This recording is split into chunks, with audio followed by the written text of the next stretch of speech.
So you guys been wanting me to change the theme song sound quality, but I'm gonna keep the same song. So here we go. This girl reviews movies, games, and books. Just how she plays them, and she does that. She does it with the cat. Does that make her crazy? Does that make her crazy? Probably. Hopefully that fixed the audio. Crazy Cat does not own any of these pictures or books or pictures. I use them under fair use for educational purposes, so the people who watch them learn a little bit something when they do it. Hopefully that fixed the audio. I only did all those years ago. No, I don't want to do this. I'm scared of this thing. Please move it.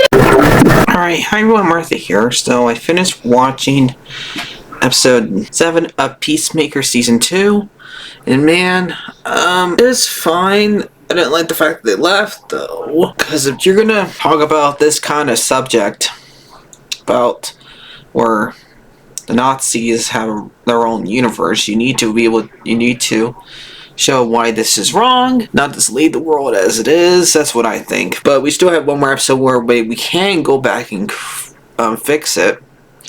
And it'll be really hard to fix the entire world like this, because the kids grew up in this. The adults are used to this kind of stuff already in this world. I mean, there is one adult that's not, he's not, which is weird. So he's like pretty much like the opposite that he is in Chris's world, even though he was pretty much raised around people who was just like him, basically. And the other one, Hardcore, is basically this question: Chris, how did you not notice this? And like points out a bunch of things that has Nazi stuff on it, and they even have a freaking memorial to Hitler. I would totally not put it past him, making him like have that as an obligation, or if he has like a bunch of grandkids in this universe, have him have like an obligation. Like, remember, this is the guy who did it all. That asshole. So yeah, and they try to arrest her, and they both him and Hardcore get away, and they also eventually the Blue Dragon and Keith go and get them, because John tries to cover up what he said by spill the beans that he got tortured and got stabbed, saying that's not your Chris. But they end up saving him anyway, because he wants to hear the whole story of what happened to his son. Chris tells him that it was an accident. I came over here drunk, basically, and they asked him, why did you stay? Because I wanted to know what it's like to have a real family, since both his dad and his brother are gone. And Vigilante ends up coming back over with the other one and helps them.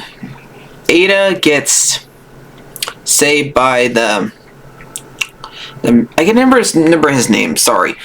Gets saved by the midget, and they like stay inside of a house and play like a different and Scrabble with a different name until it gets dark, so they can walk over back to Chris' house. And when Blue Dragon admits that he tries to tell Keith, you do not kill him, revenge will not bring your brother back. And we'll send you guys back and change the code. But the cops are like looking for Hardcore and Chris.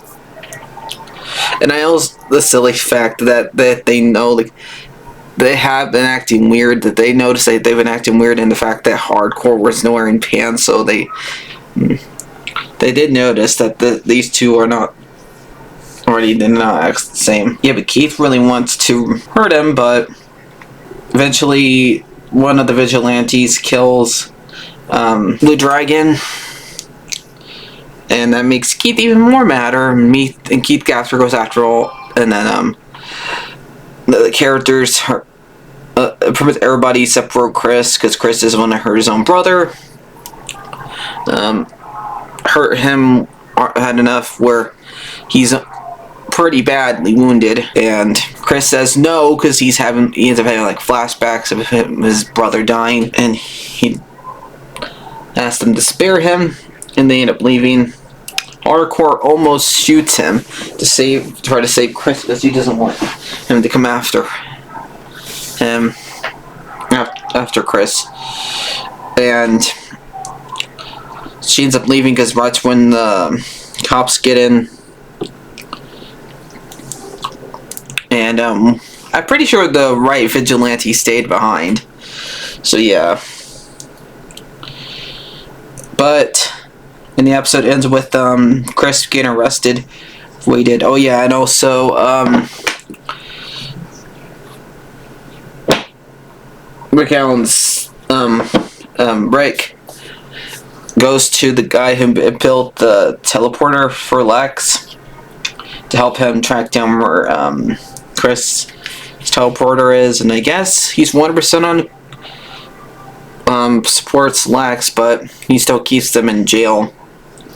And that's when he gets arrested and the episode ends. But I really hope we do go back there, because it's like I said, you're gonna show this, might as well show why this stuff is wrong. I mean, I kind of did by showing not everybody's accepted in that world, sadly.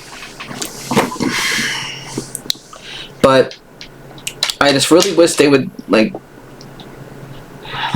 have a finale, like have him being arrested being the next episode after he like does something about it. I know he really can't do much because he's got this one group, but it's not like there's a whole bunch of superheroes that are doing this stuff, because most of them are just regular people. But it would have been to at least, I don't know, like try. Like 90s, if you guys are not subscribed to my videos, I'll see you guys later. Oh yeah, I'm gonna give this one like a 7. I'll do a 7 because I gotta discount the fact that it did not tackle the horror part of with the whole point of, like, if you're gonna bring this up, you have to show why it's wrong. So I'm gonna count that against it. So, but the rest of that episode was fine. And it's got one more episode to correct that. So I'll see you guys later. Goodbye.